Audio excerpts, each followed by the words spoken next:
कई बार भाव आते हैं मन में कि अरे मैं हूं तो दुनिया चल रही है, मैं नहीं रहूंगा दुनिया कैसे चलेगी। ये भाव आता है मन में। इस उम्र में ज्यादा आता है, आप लोगों की उम्र में।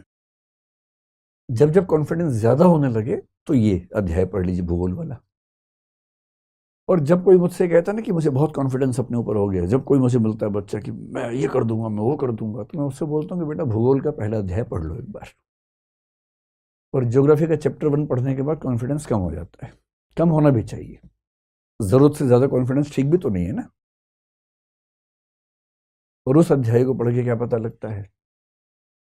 पता लगता है कि इस ब्रह्मांड में असंख्य आकाशगंगाएं हैं, गैलेक्सीज हैं। उन असंख्य गैलेक्सीज में से एक गैलेक्सी जिसका नाम मिल्की वे है, वो हमारी गैलेक्सी है। उस एक गैलेक्सी में असंख्य तारे हैं, स्टार्स हैं बहुत सारे। उन तारों में से एक छोटा तारा जिसका नाम सूर्य है, सन है, वो हमारा पड़ोसी है। पड़ोसी मतलब 15 करोड़ वर्ष, मतलब ये किलोमीटर की दूरी पर लगभग। उस सूर्य के साथ जो ज्ञात ग्रह हैं वो 9 के आसपास हैं, उस पर डिबेट चलती रहती है। उन 9 ग्रहों में से एक ग्रह पृथ्वी है। उस पृथ्वी पर 1 ट्रिलियन के आसपास स्पीशीज हैं, 1 लाख करोड़ स्पीशीज हैं। उन स्पीशीज में से एक स्पीशीज होमो सेपियंस सेपियंस है। इस दुनिया में आज के समय में 800 करोड़ होमो सेपियंस सेपियंस जिंदा हैं, उनमें से एक मैं हूं। ये मेरी औकात है। हम सबकी हैसियत दरअसल इतनी ही है।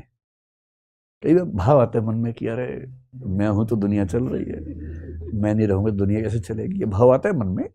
इस उम्र में ज्यादा आता है, आप लोगों की उम्र में। जब जब कॉन्फिडेंस ज्यादा होने लगे तो ये अध्याय पढ़ लीजिए, भूगोल वाला। जब कम होने लगे तो मोटिवेशन की स्पीच सुन लीजिए कि तुम क्या नहीं कर सकते, तुम वो सब सुन लीजिए। उससे थोड़ा सा गुब्बारा फूल जाता है थोड़ी देर के लिए और अच्छी फीलिंग आती है। दोनों की अपनी वैल्यू है। कॉन्फिडेंस होना भी जरूरी है जीवन में, और एक सीमा से ज्यादा हवा में उड़ना ठीक नहीं है, ये भी उतना ही महत्वपूर्ण है। ये तो हम जानते हैं ना, उस समय के मनुष्य को नहीं पता था। जब फिलोसफी की शुरुआत हुई, उसको नहीं पता था कि आकाशगंगा क्या होती है। उस बेचारे को क्या पता कि तारे कितने होते हैं। वो तो समझिए कि एक ऐसी दुनिया में किसी को जाके पटक दिया। जैसे आपने वो पीके फिल्म देखी होगी, शायद पीके नाम था ना उस फिल्म का। किसी और ग्रह से कोई व्यक्ति आके गिर गया बेचारा, और वो मीनिंग निकालने की कोशिश कर रहे कि ये क्या है, मैं कहाँ हूं। तो आज से 3 लाख साल पहले जब होमो सेपियंस सेपियंस बना, और आज से करीब 70-72 हजार साल पहले जब उसके अंदर सोचने की क्षमताएं विकसित हुई, जिसको कॉग्निटिव रिवॉल्यूशन कहते हैं। अब वो एक प्राणी, निहत्था सा प्राणी है इस संसार में। सोचने की क्षमता उसके पास है, लॉजिक है, रीजनिंग है उसके पास।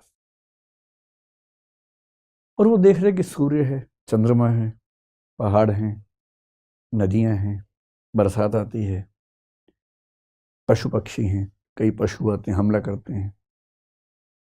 धीरे धीरे बनता हुआ समाज है। धीरे धीरे भाषा बनाने के प्रयास चल रहे हैं।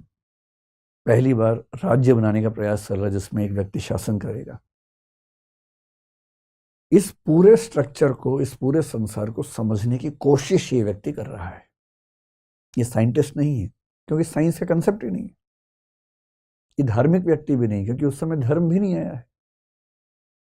एक बेसिक बुनियादी दिमाग लेके समझना चाह रहा है इस रहस्य को कि मैं कहां पटक दिया गया हूं, मैं किस दुनिया में हूं, कैसे समझूं कि ये दुनिया क्या है, कैसे बनी, और मेरी इसमें क्या स्थिति है। मेरे आसपास जो लोग मर रहे हैं, क्या वो खत्म ही हो गए? हम आए कहां से थे, जाएंगे कहां, कुछ नहीं पता है।